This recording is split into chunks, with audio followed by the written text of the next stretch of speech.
시편은 총 150편, 세 분에서 5권으로 되어져 있죠.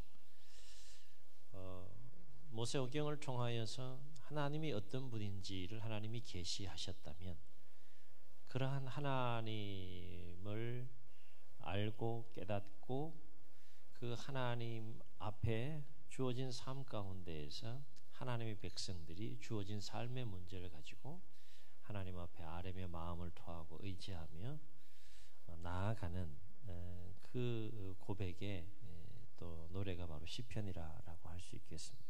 그러니까 하나님이 먼저 하나님이 어떤 분인지 계시하시고 하나님의 백성들이 그 하나님을 알았으면 그 하나님 앞에 역으로 삶의 문제 상황 속에 그 하나님을 찾고 의지하며 반응하는 다양한 형식의 또 고백과 노래로 되어져 있는 것이 시편이라 할 수 있습니다.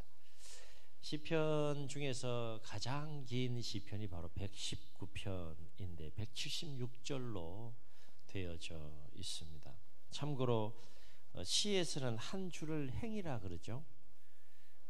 한 줄을 행이라 그러는데 일행 하나 이상의 행이 모이면 한 연이 됩니다. 시편 119편은 176절로 되어져 있는데 총 22연으로 되어져 있습니다. 우리 한글 성경으로는 그것이 선명하게 이렇게 나타나지 않는데 히브리 원어 성경을 보게 되면 선명하게 총 176구절이 22개의 연으로 8절씩 나누어서 22개의 연으로 질서 정연하게 되어져 있는 것을 보게 됩니다. 그리고 그 22개의 연은 히브리어 알파벳 순서 알렙, 베스, 김멜, 달렛 오래간만에 이제 해보네요. 학교 때만 이렇게 공부하다가 이런 그 영어의 ABCD 철자가 있듯이 히브리에도 이런 철자가 있는데 알파벳 순서대로 이 22개의 연의 첫 구절이 시작이 됩니다. 그러니까 1년에서는 알렙이라고 하는 그 첫 히브리 알파벳을 가지고 8절 모두 알렙으로 한 구절씩 다 진행이 되는 거예요. 그렇게 해서 총 22개의 연으로 구성되어져 있는 것이 바로 시편 119편이라 할 수 있겠습니다. 영어로 보게 되면 이제 ABCD로 볼 때 1년은 다 A로 되어 있는 거예요. 8절. 2년은 다 B로 시작하는 거죠. 구절들이. 그렇게 해서 총 히브리 알파벳 순서대로 22개의 연으로 구성되어져 있는 것이 특징이고요. 이러한 형식의 시를 전문용어로 답관체라라고 부르게 됩니다. 그리고 시편 119편의 그 구조와 형식을 보면 176절로 되어져 있는데 84절, 90절, 122절, 132절 이 네 구절을 빼고는 다 176구절에 다 율법이라고 하는 단어가 다 들어가 있어요. 율법과 관련된 단어가 다 들어가 있는 거죠. 이를테면 법도, 율례, 계명, 말씀, 규례, 증거 이런 단어들을 율법과 관련된 단어가 각 절마다 다 들어가 있는 것이죠. 그래서 시편 119편을 쭉 한 절 한 절 읽어 나가게 되면 무엇에 집중하게 되는 거예요? 하나님의 말씀에 계속해서 집중해서 읽을 수 있도록 노래할 수 있도록 되어진 것이 바로 시편 119편이다 라고 하는 것입니다. 매 구절 구절마다 율법 말씀 관련된 단어가 나오고 그와 관련된 메시지가 계속해서 반복해서 176구절에 소개되고 있는 것을 보게 돼요. 그만큼 하나님의 말씀에 집중하게 만들고 하나님의 말씀을 강조하는 바로 이 시가 시편 119편이다 라고 하는 겁니다. 누가 저자이냐라고 하는 문제, 언제 이 시편이 지어졌느냐라고 하는 문제는 밝혀진 바가 없지만 시편 119편 우리 한 구절 딱 읽었지만 댁에 가셔서 시간을 내서 119편을 소리내어서 엎조리면서 한번 쭉 노래하듯이 그렇게 한번 쭉 읽어보시면 시편 119편의 시인이 누구인지 언제 지었는지는 정확하게 알 수는 없지만 한 가지 분명하게 다가오는 것이 있어요. 시인의 마음이 어떤지를 알 수 있는데, 그것은 시인의 마음 속에는 하나님의 말씀을 사랑하는 그 사랑과 열정이 충만해 있다는 것을 시편 119편을 통해서 우리가 경험하게 된다라고 하는 것입니다. 이러한 시인의 마음이 담긴 몇 구절만 살펴보면 10절과 11절 우리 함께 읽습니다. 시작. 내가 전심으로 주를 찾았사오니 주의 계명에서 떠나지 말게 하소서. 내가 주께 범죄하지 아니하려 하여 주의 말씀을 어디에 두었다고요? 내 마음에 두었다. 그만큼 주의 말씀을 내가 마음에 두고 범죄하지 않는 삶을 살기 위해 몸부림치는 시인의 모습 보게 되죠. 97절 봅니다. 시작. 내가 주의 법을 어찌 그리 사랑하는지요. 내가 그것을 종일 작은 소리로 엎조리이다. 그랬어요. 이번에 저는 지도자 과정, 포스터 과정으로 참여했고, 우리 두 부교역자들은 이제 신입생으로 통성경학교를 우리 서산성결교회에서 2주에 걸쳐 월화수 1차 2차 하게 됐는데, 이 조병호 박사님은 성경을 본인이 1000번 이상 읽은 분이에요. 얼마나 많이 읽으셨길래 놀라지 않으실까. 1000번을 읽으려면, 여러분 1년에 성경을 10번 읽으면 100번 읽으려면 몇 년이 걸려요? 이제 좀 감이 오세요? 엄청나게 이제 성경을 읽고 또 성경을 사랑하시는 분이신데, 물론 머리는 좀 이렇게 올리셔서 조금 외관상으로는 좀 특이하신데, 그 부분도 충분히 설명해요. 본인이 왜 그렇게 하시는지 설명을 하시는데, 성경을 참 사랑하시는 분이에요. 우리 조병호 박사님이 계속 반복해서 하시는 말씀이 있어요. 성경 66권 한 권이면 충분합니다. 그걸 계속 반복해요. 그래서 우리 교회에서는 제가 시작해서 3기까지 지금 했는데 3기 가지고 안 됩니다. 계속 반복해서, 저도 반복해서 공부하고 반복해서 성경을 또 읽고 또 공부하는 시간들을 또 가질 필요가 있는데, 여기 오늘 97절을 보게 되면 이 시인이 주의 법을 어찌 그리 사랑하는지요. 내가 그것을 종일 작은 소리로 엎조리이다 라고 말하잖아요. 그죠? 엎조린다는 말이 달린 말하면 묵상한다는 거예요. 말씀을 계속해서 엎조리는 것, 조용하게 이렇게 엎조리는, 그게 이제 묵상하는 거예요. 그렇게 해서 그 말씀을 어디에 새기는 겁니까? 마음에 새기는 거죠. 그 부분에 대해서 굉장히 또 강조하는 또 시간이었고, 도전이 되는 시간이고, 성경은 통성경을 통해서는 계속 그 강조하는 것이 뭔가 하면 소리내서 읽어야 될 유일한 책이다 라고 그렇게 강조를 합니다. 그래서 오늘 말씀 보면 작은 소리로 종일 엎조린다는 말이 바로 묵상한다는 단어로 또 달리 표현할 수 있다는 겁니다. 자, 103절 봅니다. 시작. 주의 말씀의 맛이 내게 어찌 그리 단지요. 내 입에 꿀보다 더 다니이다. 꿀 드셔보셨죠? 그죠? 꿀보다 더 하나님 말씀이 달다. 그거 경험해 보셨어요? 꿀이 더 달죠, 아직은. 그죠? 단 걸로 비하면 꿀이 더 달죠. 근데 오늘 119편의 시인은 꿀보다 하나님 말씀이 더 단 거예요. 그 단계까지 우리가 갈 수 있어야 된다. 그만큼 사랑하는 거예요, 하나님의 말씀을.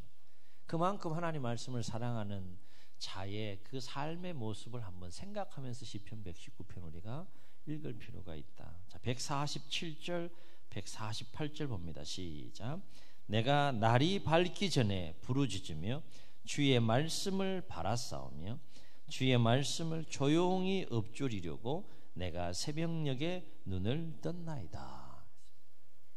얼마나 하나님의 말씀을 사랑하고 사모하는 마음을 가지고 있는지, 시인의 마음을 우리가 몇 구절을 통해서 또 알 수 있습니다.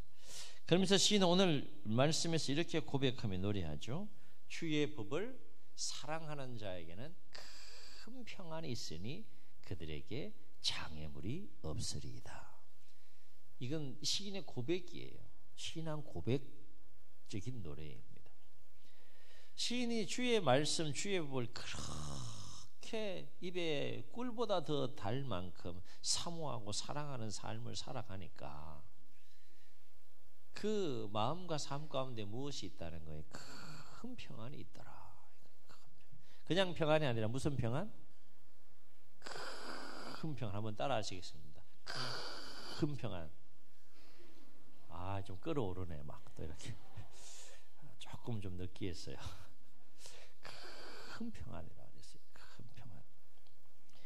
여기에서 보면 주의 법을 사랑하는 자에게 사랑하다라는 단어가 나오잖아요.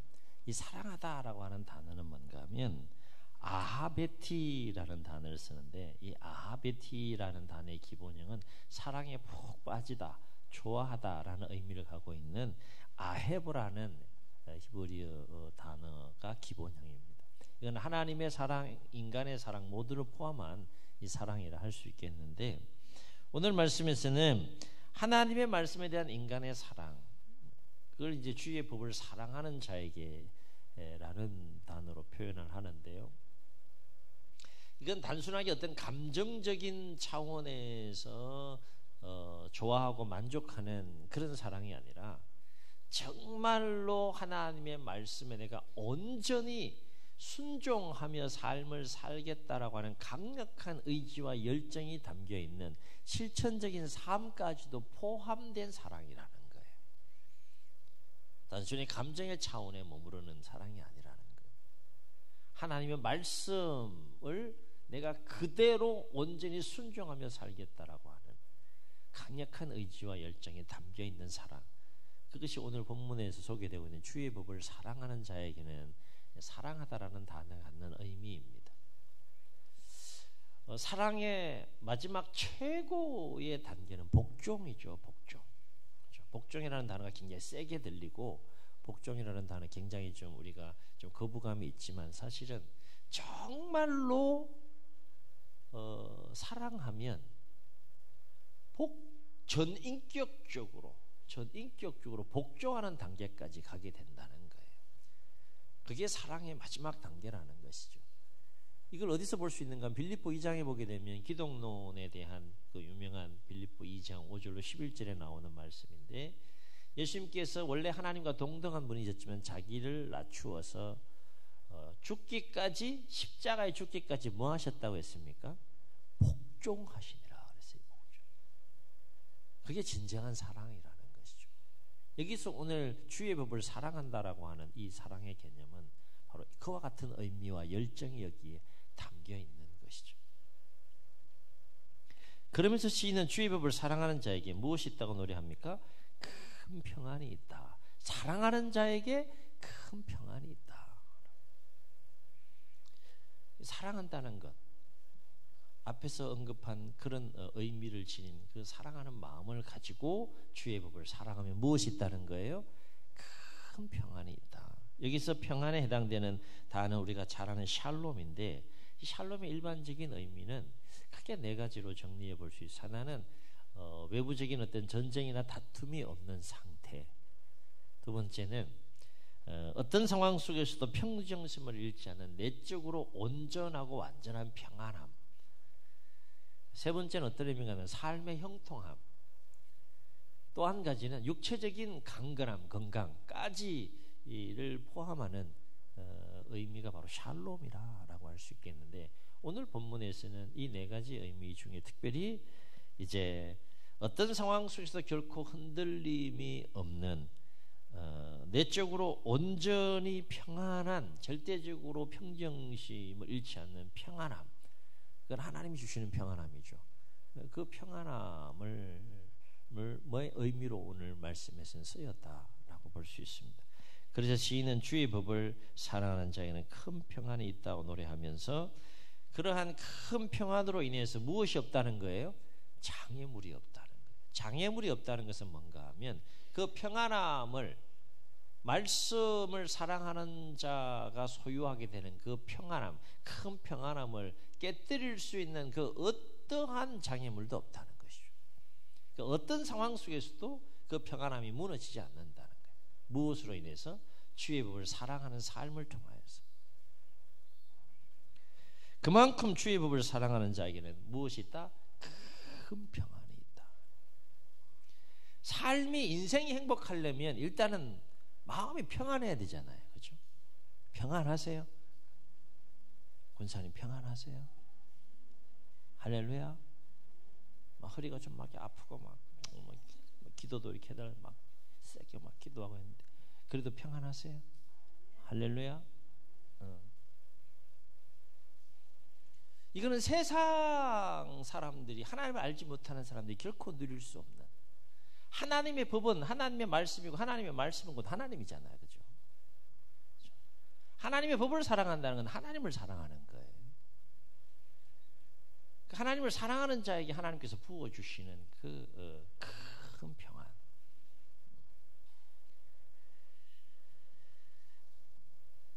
이 말은 달리 말하면 그만큼 하나님의 말씀이 우리의 심령 가운데에 역사하는 힘과 능력이 크다는 거예요. 어떤 상황, 어떤 장애, 어떤 형편 속에서도 그 오전에 함께 나눴던 자족하는 마음과 또 연결해 볼 수 있는데, 그 평정심을 잃지 않는 그 평안함, 그것이 어디로부터 온다는 거예요? 하나님의 말씀으로부터 온다. 말씀.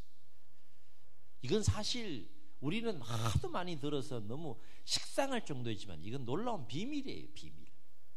세상 사람이 그토록 이 평안을 얻고 찾고 누리기 위해서 그렇게 몸부림치지만 세상 사람들은 하나님 알지 못하는 이걸 소유할 수가 없어요. 이 평안함. 누구에게만 주는 거니까? 하나님을 사랑하고 하나님 말씀 법을 사랑하고 사모하는 자들에게만 부어주시는 거니까. 얼마나 거품을 토해야지 놀라실까 진짜. 그렇다면 왜 주의 법을 사랑하는 자에게는 큰 평안이 있느냐? 가만히 생각해 보세요.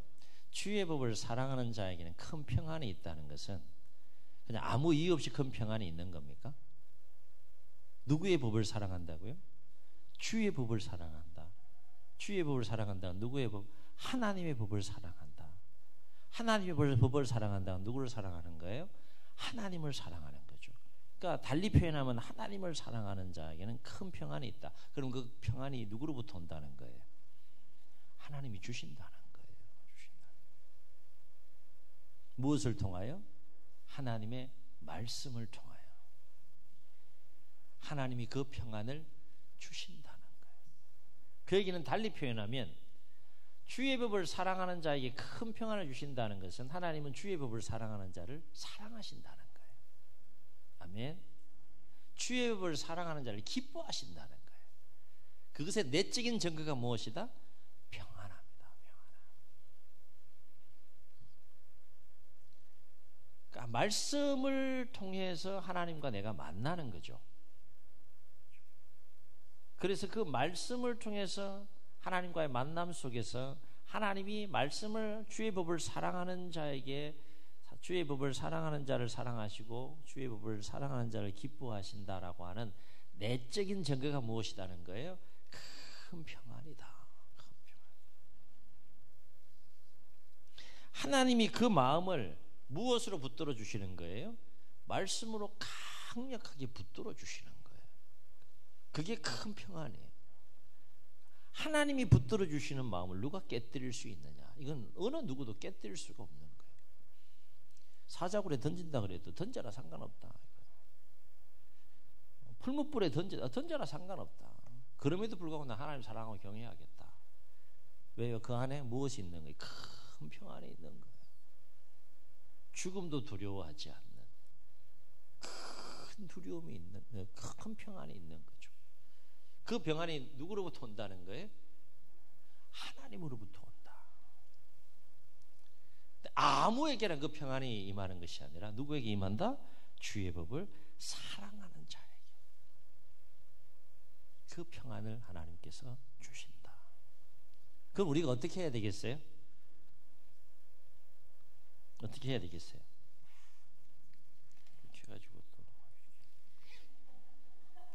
잠가가지고 어떻게 하셔야겠어요? 말씀을 열고 시편 119편은요 성경만 놓고 보면 딱 비면 가운데에 해당되는 또 특징이 있어요. 119편이 말씀을 창세기부터 최소한 2024년도에는 몇 독? 최소한 몇 독? 여러분 스스로 목표를 한번 정해 보세요. 조병호 박사님은 1년에 최소한 10독은 해야 된다라고 얘기를 해요. 불가능할 것 같은데. 아니, 도전하시더라고. 본인이 하고 본인의 자녀들이 그걸 하고, 참 그런 말씀을 들으면 참 도전이 많이 돼요. 1년에 최소한 몇 독?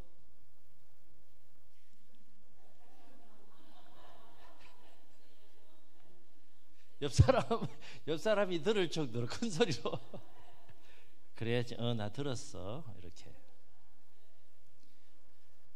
최소한 1독은 하면서 신앙생활 해야지. 그래도 체면이라도 서지. 체면이라도. 안 그래요? 그렇잖아요. 수준은 둘째치고 체면이라도 서지. 체면이라도. 1년에 최소한 1독. 아멘. 더 많이 하시면 더 좋겠고, 물론 이제 우리가 사용하는 이 성경책을 조금 더 역사순으로 편집한 우리 통성영학교에서는 매일매일 단위로 365일 성경을 일독하도록 그렇게 편집을 해놨어요. 그 성경책을 다 구입하면 좋은데, 한번 기회 되면 이제 제가 또 소개를 해서, 우리 교회는 또 통성경으로 해서 여러분이 지금 사용하는 성경 그대로 사용하시면서 성경을 또 그걸로 일독을 쭉 해나가면 참 얼마나 좋을까, 이런 생각들을 좀 가지면서 좀 기도하고 있습니다. 사랑하는 성도 여러분 얼마나 하나님의 말씀을 즐거워하고 사랑하시는지요. 하나님의 말씀을 즐거워하고 사랑하는 것은 단순히 하나님 말씀을 즐거워하고 사랑하는 것으로 끝나는 것이 아니고 내 인생이 걸린 문제다. 아멘. 주의 말씀은 내 발의 등이요 내 길의 빛이니이다. 그랬어요. 이게 119편에 또 나와요. 바로 앞에는 오늘 시편 119편의 시인처럼 날마다 하나님의 말씀을 즐거워하고 사랑하는 그 마음을 가지고 그 말씀을 조금 더 가까이 또 하시고 묵상하는 또 이 한 해가 될 수 있기를 주의 이름으로 축원합니다. 그래서 주의 법을 사랑하는 자들에게 하나님께서 주시는 큰 평안이 여러분의 10년 가운데, 삶 가운데 임하여서 그 큰 평안함 가운데에서 장애물이 없는, 그 어떤 것에도 마음이 무너지지 않는, 또 삶과 인생이 무너지지 않는, 오전에 나누었던 것처럼 신앙이 무너지지 않는 하나님의 자녀로 승리하는 또 이 한 해가 되시기를 예수님의 이름으로 축복합니다. 축복합니다. 이 말씀을 기억하시면서 찬송가 우리 200장 1절 3절 찬송하시고 통성으로 한번 기도하십니다.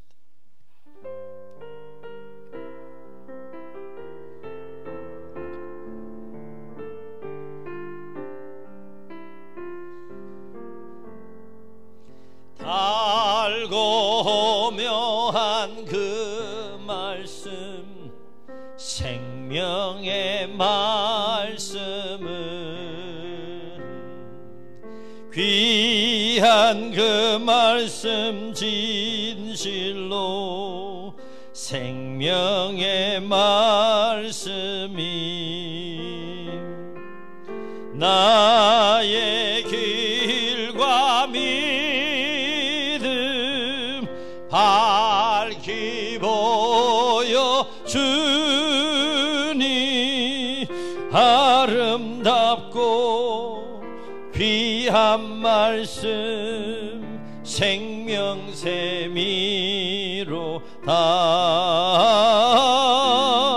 아름답고 귀한 말씀 생명샘이로다.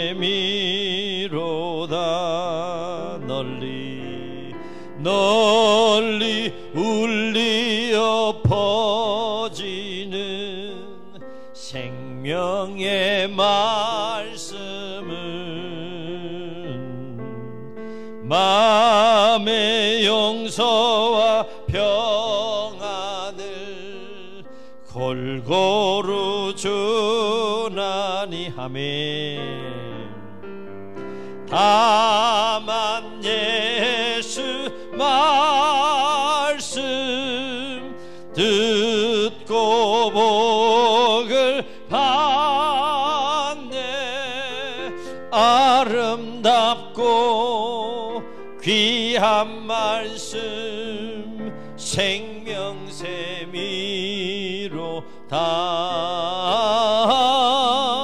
아름답고 귀한 말씀 생명샘이로다.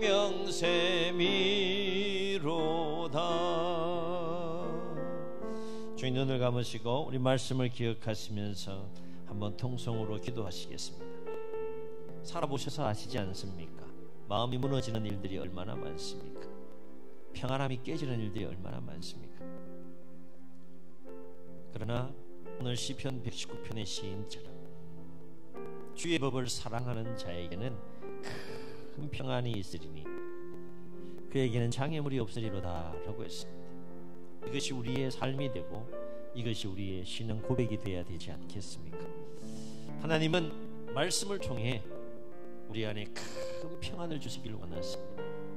그 말씀을 어린아이와 같이 신령한 것을 사모하는 어린아이와 같이 사모하는 마음을 가지고 더 가까이 하고 더 깊이 묵상하면서 말씀과 함께 하루하루 더 승리하는 삶을 살게 해달라고. 말씀을 가까이 할 때 말씀을 통해 부어주시는 큰 평안함 속에 하루하루 승리하는 삶을 살게 해달라고. 우리 주님 세 분 보시고 통성으로 기도합니다. 주여 주여